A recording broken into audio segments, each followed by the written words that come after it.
Hi, this is Penny Shelton, the Executive Director for the North Carolina Association of Pharmacists. Today, what I'm hoping to do is provide you with more information about the bill that we are running that would modernize our existing collaborative practice authority. I'm hoping to be able to present you with information about the details of the bill, as well as to share some information to answer some questions that have been raised by various pharmacists in the state. And then we're going to provide you with a panel list of individual pharmacists from across the state answering some questions. And then finally, what I would like to do is provide you with contact information where you can submit questions, comments, or suggestions regarding this bill here at NCAP. I'm going to turn off my camera at this point, and then that way you can see all the slides in full detail. And we'll get started. So first of all, the bill is, one of the things we think about is when we're running a bill, what are we really, focused on? What are the concerns? What are some of the driving issues behind that? So one of the things that has been raised is that here in our state, our Division of Public Health has really talked a lot about the chronic disease burden that our state is facing, some of the public health initiatives that are really rampant across our state, such as the opioid epidemic, continued rise in tobacco use, and then really one of the things that has been greatly discussed is that there's tremendous interest in the fact that we have a number of pharmacists in our state that are strategically positioned within our health systems, within our communities, within various patient care settings. And how could we better utilize those pharmacists in helping address chronic disease burden? Now, this slide here is really referring to the chronic disease burden that we're seeing nationwide. But really thinking about just North Carolina, we know that we have high levels of heart disease, cancer, and diabetes, as well as other chronic comorbidities. And quite frankly, it's a huge cost burden on our health system here in the state. So as we talk about the modernizing of our collaborative practice, try to keep this in the background of your thoughts as to how pharmacists could better utilize collaborative practice to be able to help with some of these needs that have already been identified by public health here in our state. So also in setting the background, this is a slide I like to use to sort of just, sort of drive home what is the current state of healthcare here in North Carolina. So we know we're dealing with a rapidly increasing chronic disease burden. We know that we're seeing steadily increasing cost of healthcare as well. A couple driving factors for that in more recent time has to do with our aging population. As more baby boomers age into the era of Medicare, we are seeing increased disease states that we're having to manage. And then the other thing is, as I already mentioned, is the opioid epidemic. So with substance use disorders being a chronic disease, this is also fueling some of that rising cost to our healthcare system. So in addition to this rising chronic disease burden, we also know that on the right-hand side of the slide here, that the United States Department of Health and Human Services projected a nationwide physician shortage, particularly in the area of primary care and particularly in rural areas, that shortage was projected to be, as I mentioned, nationwide by the year 2020, which is already upon us. However, there is a more recent report that came out from AAMC that actually released new data showing that the shortage of primary care physicians, particularly in rural areas, by the year 2030 was to be worse than expected. North Carolina, a large percentage of our state is considered rural when looking at the parameters that define whether an area is suburban, urban, or rural. We know that a large chunk of our state is actually defined as rural. Then on top of that, there was a George Washington University study that came out last year, where they were looking at nursing shortage, and North Carolina is projected to have the second largest nursing shortage by the year 2025. So, and when we look at our citizens, there are a little over 10 million citizens in North Carolina. Almost 2 million of those live in what has already been defined as healthcare professional shortage areas. So the projected shortages coming our way will only worsen the situation for us. So what can we do, and how can we collaborate to actually help share in the care of patients and citizens in our state? And that's what modernizing our collaborative practice bill is really about, and what we're trying to do and targeting the change. So the National Governors Association, the Patient-Centered Primary Care Collaborative, the CDC, and CMS have all put out statements within the last few years. Basically, their statements have centered around this rise in the burden of care, rise in cost, the shortages that we're facing in healthcare workers, and then also just that whole shift to value-based care. Trying to get all healthcare professionals to practice to the height of their degrees. So all of these organizations have called for and/or recommended greater utilization of pharmacists in patient care, and also advocating specifically for physician-pharmacist collaborative care as an efficient and effective means for providing care of patients that have chronic ongoing conditions, as well as they've also called for removing unwarranted barriers or restrictions to collaboration. So calling on the states to look at how they conduct collaborative care and do what they can to actually better facilitate collaboration among pharmacists and physicians in the states. So we know that when physicians collaborate with pharmacists, that pharmacists help improve access to care. We know that when pharmacists help manage chronic disease or provide maintenance care, that physicians are better able to dedicate more time to patients that are more acutely ill or complex or brittle. We also know that by partnering with pharmacists, that pharmacists help build care capacity. And specifically, when we think about building care capacity, we think about the provision of new types of services which improve the access to care as well as the quality of care for patients. So an example of that around the opioid epidemic would be physicians and pharmacists collaborating to build new care capacity in the context of providing medication-assisted treatment for addiction.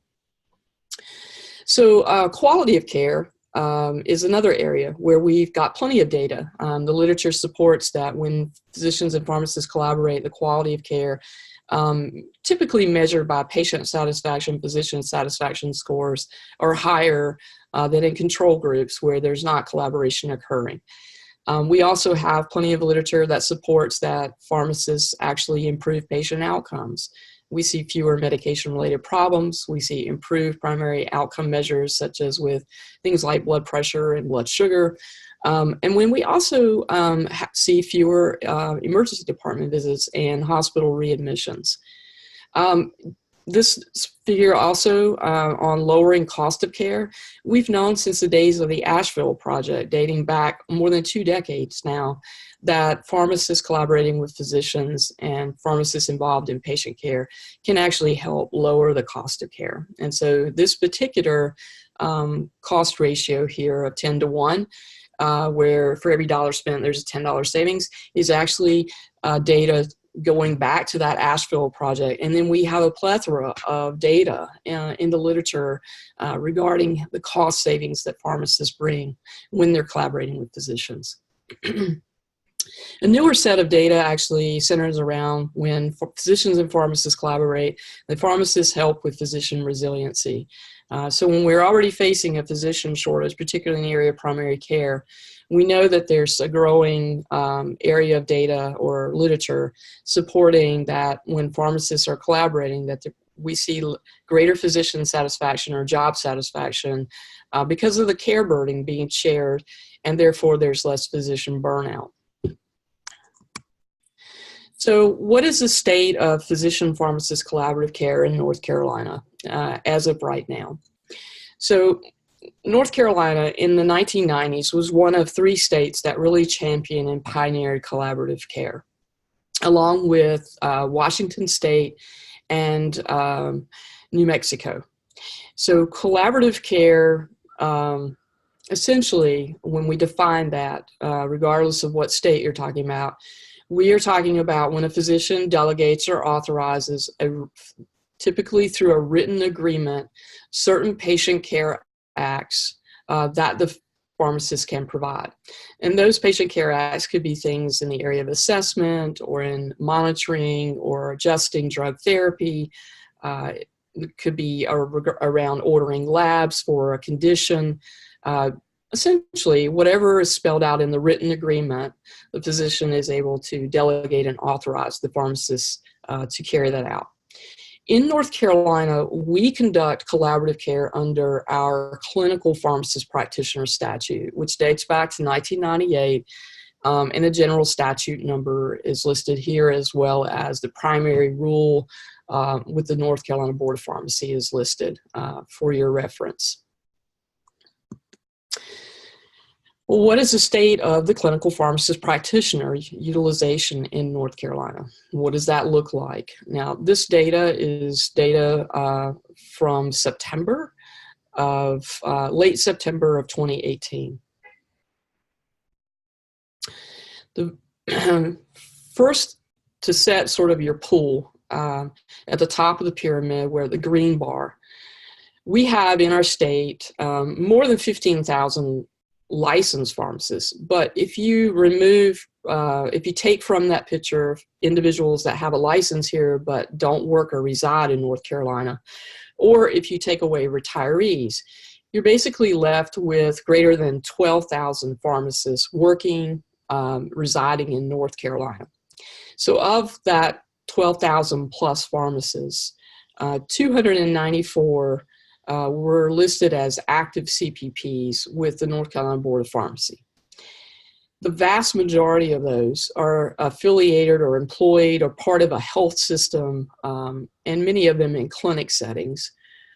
And there were very few that were in the community setting, and there's actually 0 that are in long-term care. The vast majority of CPPs are in urban areas, which kind of makes sense since most are affiliated with health system. That sort of aligns geographically. And then very few are located east of Wake County, and also very few are located in rural areas of our state. So what we are seeking to do is to introduce a bill that would be entitled An Act to Improve Access to Patient Care Services via Collaboration Between Physicians and Pharmacists. The general purpose of this bill is to modernize and enhance our existing collaborative practice statute and to better facilitate implementation of collaborative practice in all patient care settings, thereby increasing or improving access to patient care services.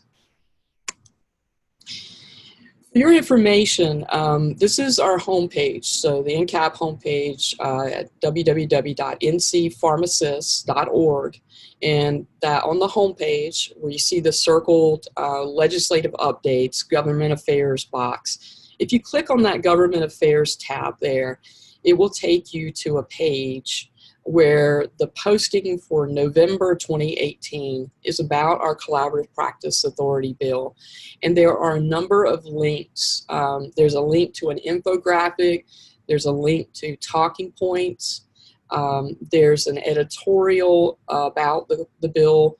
There's a draft summary of the proposed changes. And then the final document that is there right now is actually a set of comparison maps.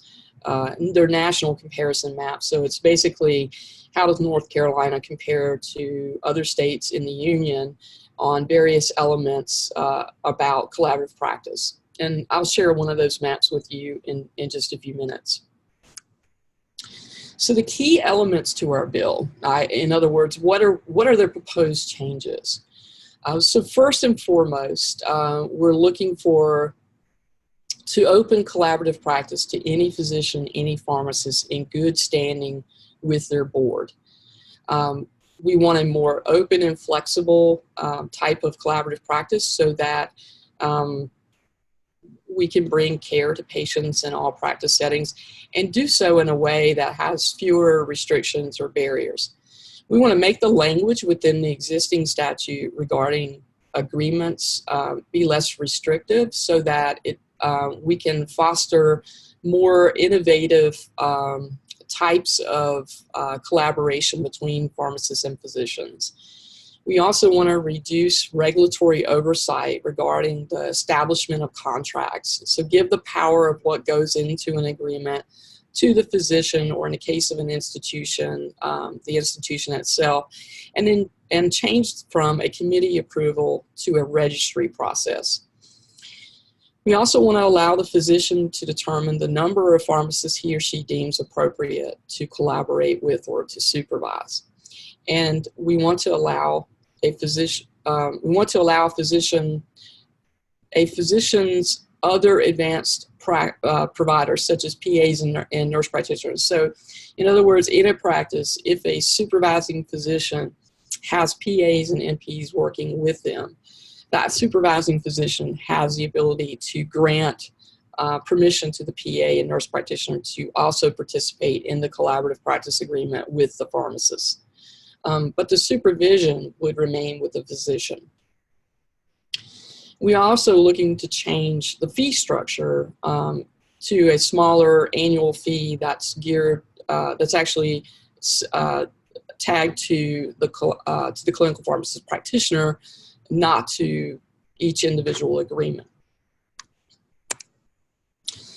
So, what are some of the limitations of our collaborative practice authority? So this language, this restrictive language that we're referring to. So first of all, we're seeking to actually allow for any physician, any pharmacist in good standing. So this first part up here, this gives certain pharmacists the ability. So currently, it gives certain pharmacists the ability to engage in collaborative practice with physicians. And so how do we compare? There are 33 other states that allow any licensed pharmacist, any licensed physician in good standing to be able to collaborate. We also want to look at the language within our existing statute. It dates back now more than 2 decades. So our language is, compared to most states, our language is some of the most restrictive in the nation. It makes very difficult, if sometimes impossible, in some cases, for physician and pharmacists to craft an agreement, particularly in today's more complex patient care needs around things like transitions of care, where our existing statute language says that it's predetermined drug therapy, it's physician, pharmacist, patient, disease specific. And so when you think about that, the ability to craft or write a written agreement around seeing patients in transitions of care when you may not know initially what all a patient has condition-wise or what all medications they may be on, it does make it a little challenging to try to craft an agreement that would be accepted under our current rules.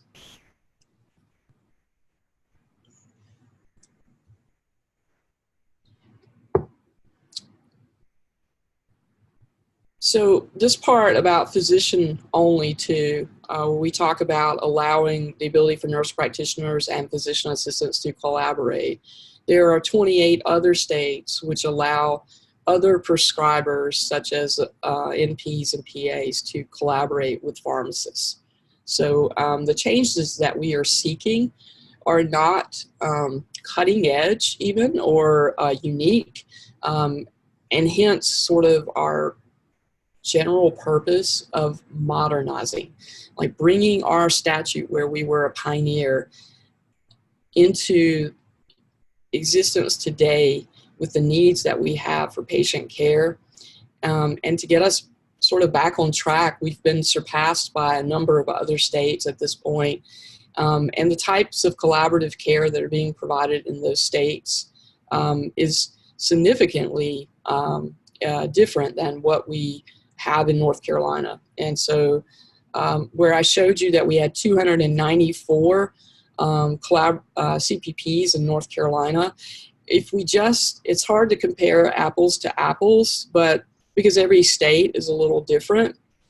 But if you go back in time and you look at the 3 pioneer states, Washington, New Mexico, and North Carolina, New Mexico and North Carolina chose to go the advanced credential like CPP. Washington State is one of the 33 that has a more open collaborative practice authority.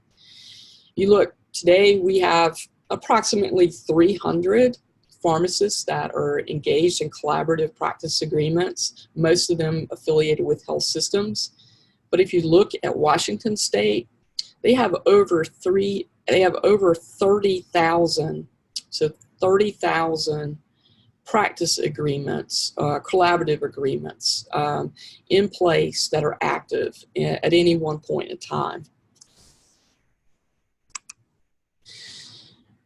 So continuing along, talking about the less restrictive language that we are seeking. So this is our general statute 90-18C, subsection 3A.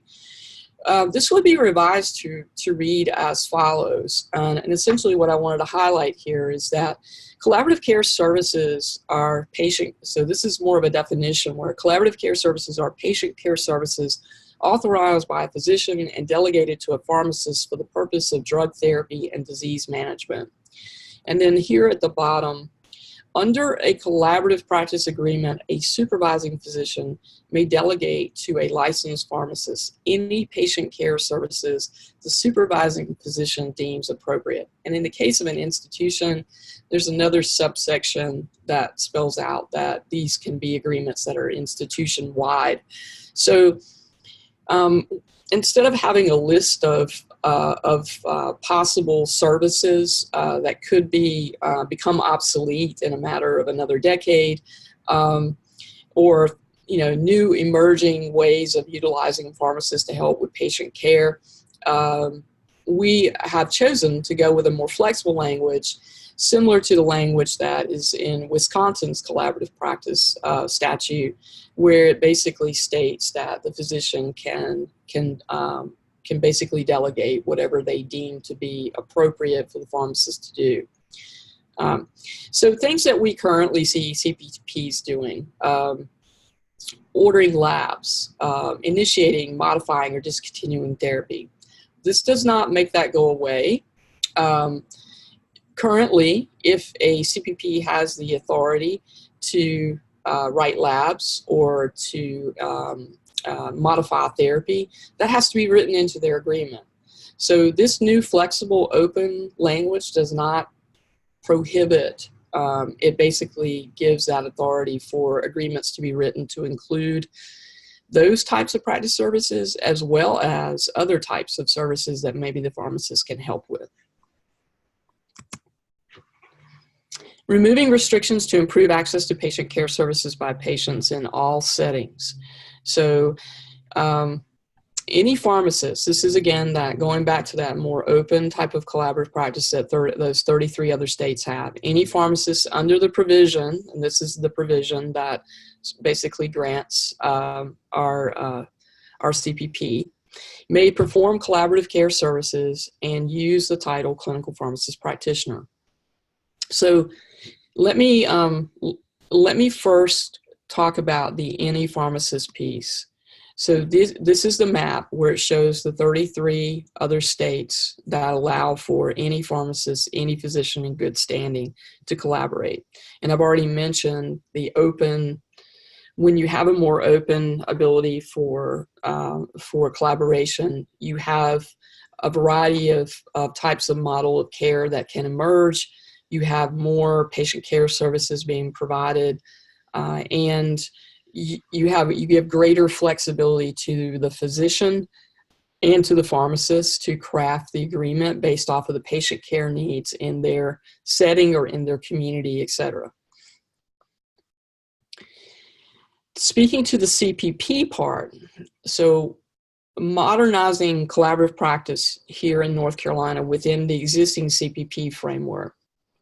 So if there is a pharmacist, should this bill be passed, if there is a pharmacist that engages in a written collaborative practice agreement with a physician, then that pharmacist would be registered with the Board of Pharmacy as a CPP. A CPP, we are not dismantling CPP because there have been some concerns that we're doing away with CPP. That is not the case. We are looking at utilizing the existing framework primarily because of several reasons that I'll illuminate here on this slide. So if North Carolina did not already have the CPP credential or process in place as our means of carrying out collaborative practice authority, and if we were looking today, like if we were a state like Alabama that does not have collaborative practice authority, if we were looking to start it, we would probably be like these other 33 states where we would be going after any pharmacist, any physician. But because we have the CPP in place, and we've had it in place since the 1990s, it is a part of who we are and how we practice in North Carolina. So North Carolina has incorporated the CPP into our health system's credentialing and privileging processes. We do not want to interfere with how hospitals operate, how they credential and privilege their pharmacists. So we do not want to do away with CPP. The other thing is that CPP is the recognized designation for pharmacists who have been authorized any prescribing duties, whether it be initiate, modify, or discontinue. So if that individual pharmacist in a collaborative agreement has been granted the authority to initiate, modify, or discontinue therapy and writes a prescription, it is the CPP designation that sort of makes that prescription valid. So we cannot dismantle CPP, but we can be more inclusive and less restrictive in how we operate or operationalize collaborative care, collaborative practice in our state. So I sometimes get asked, well, what about provider status versus collaborative practice authority? North Carolina has an old statute on the books. It was written around malpractice, and it dates back to the 70s. And in that statute, it refers to healthcare providers, and pharmacists and pharmacy are listed within the statute as healthcare providers. Due to provider status recognition not being passed at the federal level, the national associations are now calling on the states to work towards passing provider status at an individual state level. So I've been asked, since the national associations had started calling on states to work towards provider status designation, I have been asked, well, why are we focused on modernizing our collaborative practice authority versus going after provider status? And one of the reasons is that we already have this existing statute on record. And so as we look to modernize our collaborative practice statute, we have included a statement within our proposed language which references this earlier statute regarding pharmacists as providers. So if we are providers for malpractice purposes, then we are providers. We are healthcare providers. So we're just illuminating that, bringing it forward into our proposed bill and sort of highlighting, instead of asking to be designated as healthcare providers, we're stating that we already are based off of this earlier statute. So the language included, including provider recognition within our bill, is exactly that. Pursuant to this older statute, which is 90-21.11, a licensed pharmacist is a healthcare provider. And we're just stating that matter-of-factly into our bill. So how does modernizing collaborative practice statute help with payment for services? Because that's part of what the provider status designation is all about too. So most states that are running provider status bills at this time are doing so to gain payment from their Medicaid programs. So last year it was Tennessee and Arizona. There are a number of states out there that are running bills, and basically their primary focus is on getting that provider status recognition for the purpose of getting paid through Medicaid. Here in North Carolina, we have CPP as a recognized designation for payment by North Carolina Medicaid. So modernizing our collaborative practice authority and making it more easier to facilitate collaboration between pharmacists and physicians means that more pharmacists would be able to utilize the CPP credential for billing. But that's just Medicaid. So these states that have been successful or that are currently running bills for being recognized for payment by their state's Medicaid are among the 33 states of any pharmacist, any physician. We already have the Medicaid payment piece, but making our collaborative practice authority less restrictive and more open to the any pharmacist, any physician language gives us or provides us with better leverage when approaching other payers. So similar to the process that Washington State has been going through over the past couple of years, they're beyond. They're like us. They already have the Medicaid piece. But what they're working on now is recognition and credentialing and payment through their private insurers. Getting our collaborative practice authority to be more open, where more pharmacists are collaborating, gives us greater numbers to be able to have greater leverage to go after these payers for payment. We're claiming we already have the provider status designation. We already have the Medicaid component for billing. Now what we need to do is modernize our collaborative practice authority, and then we need to be able to gear up and be able to move towards payment from other payers like Blue Cross and Blue Shield and United, etc. So now what I'd like to do is shift gears just a little bit to talk about the process. So we're in the 2019-2020 session. So this is the General Assembly in downtown Raleigh on Jones Street. Our legislative day is going to be March 19.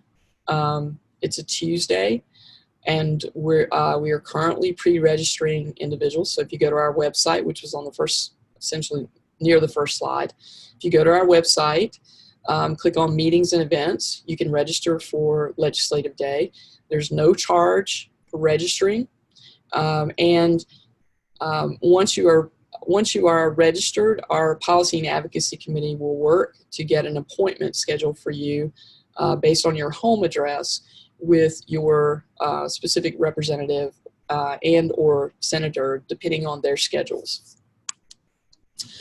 So the 2019-2020 legislative session, every 2-year window has a long session and a short session. The long session is the odd years. It typically runs from about mid to late January until August, sometimes later. The short session is in the even years and typically runs from late May to about mid-July. The House is made up of 120 members or 120 districts.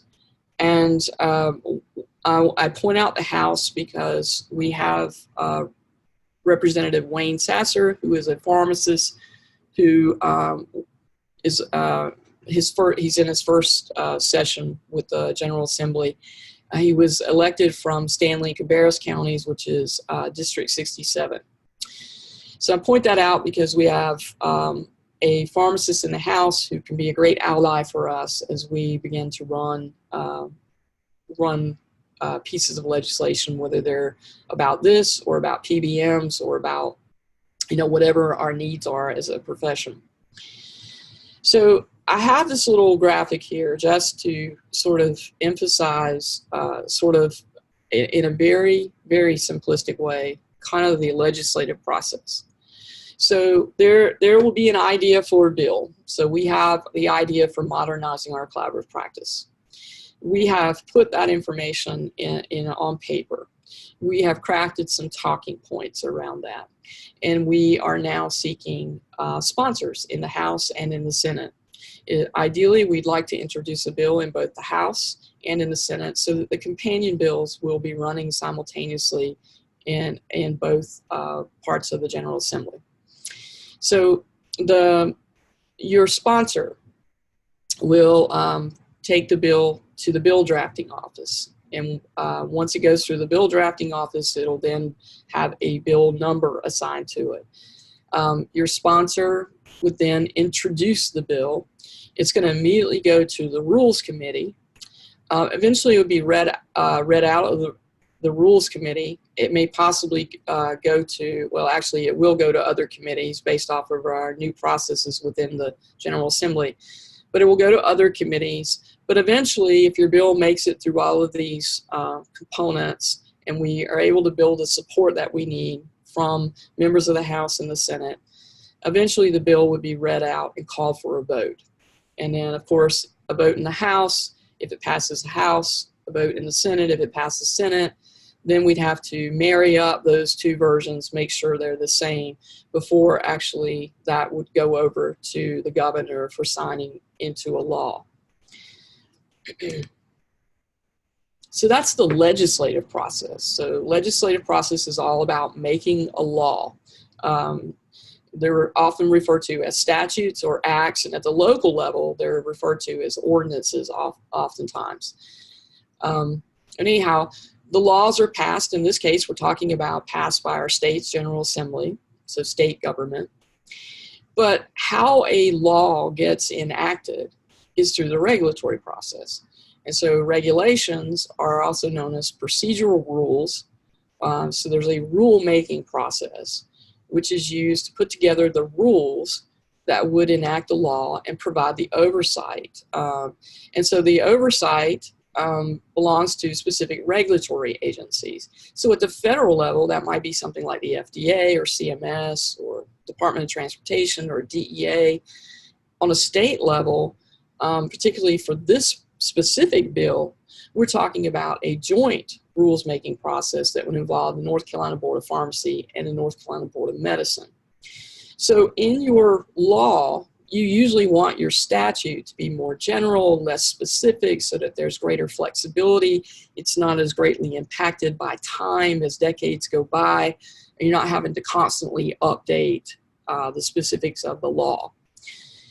Whereas the regulatory side of it, we're typically talking about more specifics or details as to what must be adhered to in order to be in compliance with the intent of the law. So our bill, once again, is entitled An Act to Improve Access to Patient Care Services via Collaboration Between Physicians and Pharmacists. It's all about modernizing and bringing us into compliance with model language that has been put forth by the National Alliance of State Pharmacy Associations, and that model language has also been endorsed by the American Pharmacists Association, the American Medical Association, and the American Association of Nurse Practitioners. Our proposed changes would make it easier for physicians and their care team to collaborate with pharmacists, particularly in rural areas, but it would also help for expanding care in all practice settings, including our health systems.